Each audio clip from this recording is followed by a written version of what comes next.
श्री 1008 शीतलनाथ भगवान की जन्म कल्याणक भूमि भद्दलपुर इटखोरी झारखंड। ये पावन भूमि अद्भुत प्राकृतिक सौंदर्य से युक्त है। एक तरफ कल बहती हुई नदी तो दूसरी ओर भगवान श्री शीतलनाथ की तपोभूमि कोलुआ पहाड़ का अद्भुत प्राकृतिक सौंदर्य देखते ही बनता है। प्राचीनतम अस्तित्व के साथ स्थापित इस धरा पर श्री शीतलनाथ भगवान की रमणीय प्रतिमा विराजमान है। मूल नायक श्री भगवान 1008 शीतलनाथ के दर्शन से सभी की मनोकामनाएं पूरी होती हैं। इस अतिशयकारी प्रतिमा को गढ़नी प्रमुख आरिका श्री ज्ञानमती माता जी के मंगलाशीष एवं प्रेरणा से इटखोरी में स्थापित किया गया। यह अवधारणा है कि हजारों वर्षों पूर्व इस धरा पर भव्य मंदिर था। समय समय पर हुई खुदाई में कुछ अवशेष भी प्राप्त हुए हैं, जो कि वर्तमान में संग्रहालय में सरकार की देखरेख में संरक्षित है। इस संग्रहालय में लगभग 2000 वर्ष प्राचीन सहस्त्रकूट जिनालय भी स्थापित है। 10वें नंबर के तीर्थंकर शीतलनाथ हुए। अगर आपको शीतलता चाहते हो, शीतलता की कामना है, अपने जीवन को शीतल बनाना चाहते हो, संसार ताप को मिटाना चाहते हो, तो शीतलनाथ भगवान की जरूर पूजा अर्चना जाप और पाठ करना चाहिए। शीतलनाथ भगवान तीर्थंकर परंपरा में 10वें तीर्थंकर हैं। उनकी जन्मभूमि भद्दलपुर इटखोरी। हमें प्रसन्नता है कि उसके हमारे सुरेश जी जैन झांझरी जो उसके महामंत्री हैं और रविंद्र कीर्ति जी अध्यक्ष हैं, उसका विकास हो रहा है। उसमें विशाल पद्मासन प्रतिमा भगवान शीतलनाथ की विराजमान होंगी, जो कमल सहित 11 फुट से भी बड़ी है। हमें बड़ी प्रसन्नता है और शीतलनाथ भगवान का दर्शन करके भव्यजन आनंद का अनुभव करें। ये धरा 3 धर्मों का संगम स्थल है। वर्तमान में इस पावन धरा पर अति सुंदर कमल मंदिर निर्माणाधीन है। इस मंदिर जी में भगवान शीतलनाथ स्वामी की विशाल प्रतिमा विराजमान होगी। यही प्रतिमा मंदिर जी में प्रतिस्थापित होकर भक्तों के कल्याण का स्रोत बनेगी।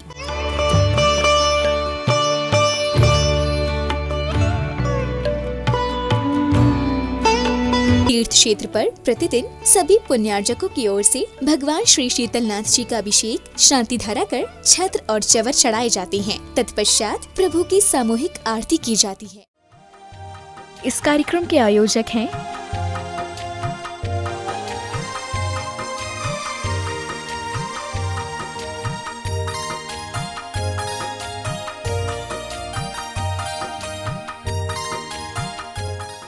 श्रीं क्लीं ऐं अर्हं बम मम हम सम तम पम बम बम मम मम हम हम सम तम तम पम पम झम झम झीम झीम छुई छुईं द्राम द्राम द्रीं द्रीं द्राव द्राव नवते भगवते श्रीमते पवित्र जलेन जनविसेचयामि स्वाहा।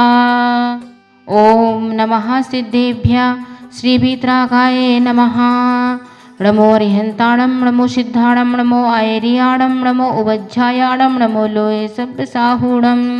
ओम नमोते भगवते पिछड़ा से दुष्कलमसाय दिव्य तेजो मूर्ति नमः श्री शांतिनाथाय शांति कराय सौविघ्न प्रणाशनाय सबरोग मृत्यु विनाशनाय सर्व क्षोद्रोपद्रव विनाशनाय सर्व छामर डमर विनाशनाय। ओम ह्रां ह्रीं ह्रों ह्रौरस्य औषा नमः सर्व शांतिं तुष्टिं पुष्टिं च कुरु कुरु। ओम ह्रूम छूम फट केटिम केटिम घाताय घाताय पर विज्ञान स्फोटाय स्फोटाय सत्खंडान कुरु कुरु परम मुद्राम छिंद छिंद परम मंत्रान भिंद भिंद छा छा होम फट सर्व शांतिम कुरु कुरु। श्री शांतिरस्तु शिवमस्तु जयोस्तु नित्यमरुगमस्तु। सर्वेषां परम पूजनीय हरिकृत सरस्वती माता जी के स्वास्थ्य लाभ हेतु परम पूजनीय हरिकृत श्री 105 बौद्धमती माता जी के स्वास्थ्य लाभ हेतु एवं शांतिधारा कर्ता परिवार से झूमृत लेया कोडरमा निवासी श्रीमती नेमी देवी झांझरी, अजय नेहा विवेक श्वेता समस्त झांझरी सा परिवार, रफीगंज निवासी श्री शांतिलाल जी राजकुमार जी कला शिल्पा अंशी ज्योति सा परिवार, चेन्नई बेंगलोर सीकर निवासी श्रीमती कमला देवी धागड़ा प्रदीप कविता विनोद मीना सा परिवार, कलकत्ता निवासी श्री तुषार प्रीति पांड्या प्रीति रियांश हिमांशु सपरिवार, झुमरी तलिया निवासी श्रीमती रजनी देवी नेहा सोनू जी निक्की सपरिवार, नवादा निवासी श्री गट्टू जी कांता देवी सुमति देवी मीना देवी गंगवाल सपरिवार, झुमरी तलिया कुडरमा निवासी श्रीमान कमल सोना जी सेठी ऋषभ रचना श्रेयांश सेठी सपरिवार, साईवाड़ निवासी श्री शिखर चंद जी कुसुम देवी मनोज जी कासलीवाल सपरिवार, बेंगलोर निवासी प्रभा गदिया खुशबू अंकिता विराज सपरिवार, कोलकाता निवासी गुप्तदान दातार सपरिवार,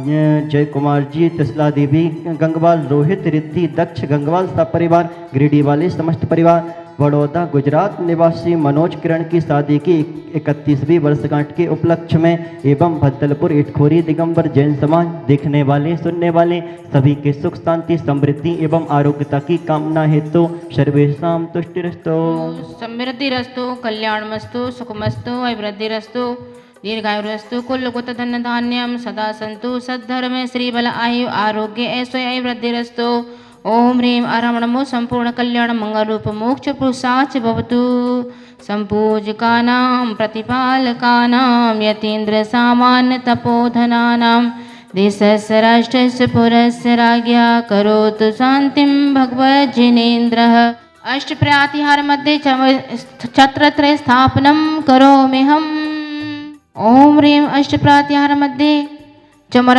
स्थापनं करोम्यहम्। भद्दलपुर वाले शीतलनाथ भगवान के चरणों में नमन करते हुए, हे प्रभु,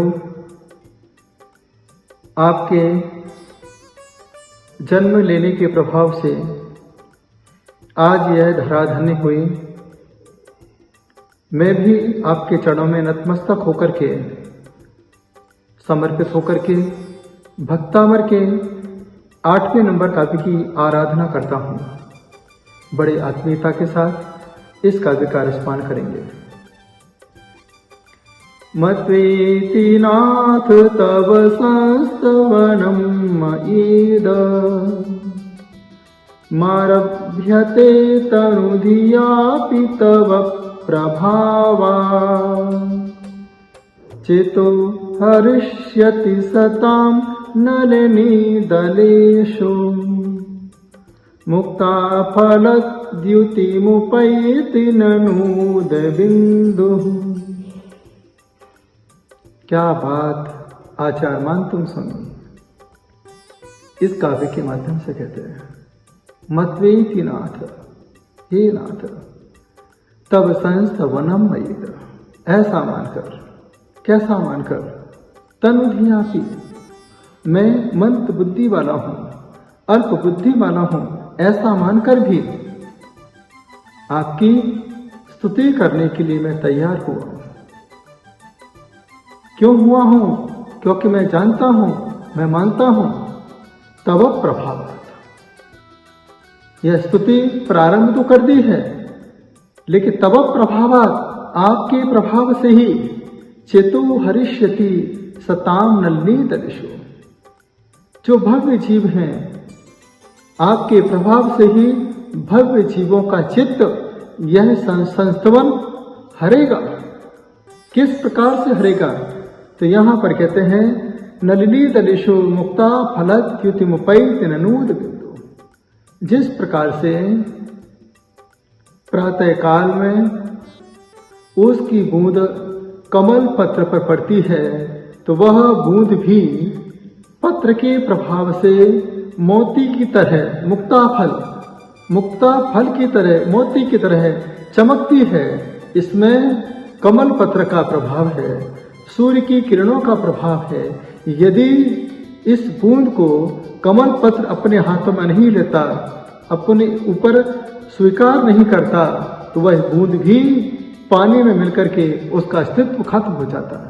इसी प्रकार से प्रभु, मैं संसारी जीव था, संसार में भटक रहा था। यदि आपके भाव रूपी कमल पत्र मुझे सहारा नहीं देते, तो मैं अपने जीवन में मोती की तरह चमक कैसे पाऊंगा? तो सब कुछ तब प्रभावात, आपके प्रभाव से ही है। वर्तमान में जब कोई काम आप करते हैं, संत का आशीर्वाद मिलता है, आप क्या कहते हो? सब कुछ आपके प्रभाव से चल रहा है, आपके आशीर्वाद से चल रहा है। यदि व्यापार चलता है तो कहते आपके आशीर्वाद से चल रहा है। घर में कुछ खुशखबरी होती है, कुछ अच्छे समाचार सुनने को मिलते हैं, तब संत से एक ही शब्द कहते हैं, प्रभु सब आपके ही प्रभाव से। तुमरी लेख सुदृष्टते जब उतरते हैं पार आपकी ही दृष्टि से ही, आपके ही नाम से ही, आपके ही प्रभाव से ही यह संसारी जीव भव से पार हो जाता है। ये शब्द बहुत ज्यादा प्रभावशाली है, ये अहंकार को मिटाने वाला है। जब कभी घर में कोई काम करें, ये नहीं कहें कि मैंने किया है, ये कहें कि ये सब पुण्य के प्रभाव से हो रहा है, धर्म के प्रभाव से हो रहा है, भगवान की भक्ति के प्रभाव से हो रहा है, पूजन के प्रभाव से हो रहा है। यदि पूर्व में पुण्य इकट्ठा नहीं किया होता, भगवान की आराधना नहीं की होती, संतों का समागम प्राप्त नहीं किया होता, तो आज ऐसा सुख जीवन में कभी प्राप्त नहीं होता। तो जीवन में जब ऐसे भाव रखते जाएंगे तो जीवन में कभी आपको अहंकार पैदा नहीं होगा। एक बात और कहना चाहता हूँ, जब कभी बच्चा माँ के साथ बाजार में जाता है, बच्चे के पास एक भी पैसा नहीं है, लेकिन जब बच्चा खिलौने की दुकान पर जाता है, खिलौना उठाता है, खिलौने वाला मना नहीं करता है। किराने की दुकान पर जाता है, बिस्किट उठाता है, चॉकलेट उठाता है, तो भी किराने वाला मना नहीं करता है। कपड़े की दुकान पर जाता है, कपड़े उठा लेता है, तो भी दुकानदार मना नहीं करता है। मेले में जाता है, वहां पर सारे सामान को इकट्ठा करके थैले में रख लेता है, तो भी कोई मेला वाला आप आस पास वाले मना नहीं करते हैं। क्यों नहीं करते हैं? पैसा तो नहीं है, फिर भी किसी ने मना नहीं किया। क्यों मना नहीं किया है? इसीलिए मना नहीं किया है क्योंकि बच्चा अकेला नहीं, बच्चे के साथ माँ है। तो माँ के प्रभाव से बच्चे को बाजार में सारा सामान बिना पैसे के मिल जाता है। यदि तुम्हारे जीवन में परमात्मा का साथ है, परमात्मा की भक्ति है, भक्त अमर का कीर्तन है, भत्तलपुर वाले शीतलनाथ भगवान का सहारा है, तो आप दुनिया के किसी भी कोने में चले जाना, कोई भी आपको मना नहीं करेगा। मना करके आपको वो साधन के सामान आपको देगा। ये पुण्य के प्रभाव से इसलिए लिखा है जैन आगम के अंदर, पुण्य फल अरहंता, पुण्य के फल से ही अरहंत पद की प्राप्ति होती है। तो आज मैं आपसे यही कहना चाहता हूँ कि जीवन में पुण्य को बढ़ाइए, परमात्मा की आराधना कीजिए, भक्तामर के विधान से जुड़िए, और एक बार जब सम्य शिखर जाएं तो रास्ते में चतरा जिले में उतर जाना और साक्षात शीतलनाथ भगवान की जन्मभूमि के दर्शन करके अपने जन्म को सार्थक कर लेना। यही कहना, जन्म जन्म तक ना भूलूंगा ये एहसान तुम्हारा, रोम रोम से निकले प्रभुवर नाम तुम्हारा। इस प्रकार से भाव बना के रखोगे, आपका अहंकार खत्म हो जाएगा और सब कुछ सुख सुविधाएं तब प्रभाव है परमात्मा के प्रभाव से। ये माता पिता तो थोड़े से प्रभाव में तुम्हें ला करके संसार की सामग्री देते हैं, लेकिन जो भगवान के प्रभाव में आ जाते हैं उन्हें 3 लोक की संपदा अपने आप प्राप्त हो जाती है। मैं यही आपसे कहना चाहता हूँ, प्रातःकाल उठिए, यही कहिए 8 नंबर काव्य के साथ। जो लोग चाहते हैं कि मुझे किसी के सहारे की आवश्यकता ना पड़े, बस मैं भगवान के सहारे अपना जीवन जी सकूं, ये 8 नंबर काव्य को, ये शनि का काव्य है, क्योंकि 8 का अंक शनि का होता है। तो आप सभी प्रातःकाल की बेला में एक घी का दीप लगा करके, शुद्ध वस्त्र धारण करके इस काव्य की आराधना करेंगे, और इसका जो रिद्धि मंत्र है उस रिद्धि मंत्र का भी आप लोग पूरे मनोयोग के साथ भी जाप करते हैं, तो यह काव्य आपके लिए अत्यंत प्रभावशाली हो सकता है। बीज मंत्र है ओम ह्रीं अर्हं नमो पादानुसारिणं झ्रौं झ्रौं नमः।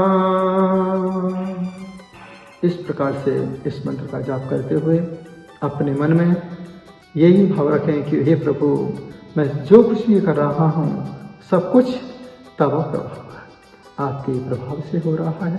प्रेम से सुना, अनुग्रहित हो। ओम नमः। इस कार्यक्रम के पुण्यार्चक थे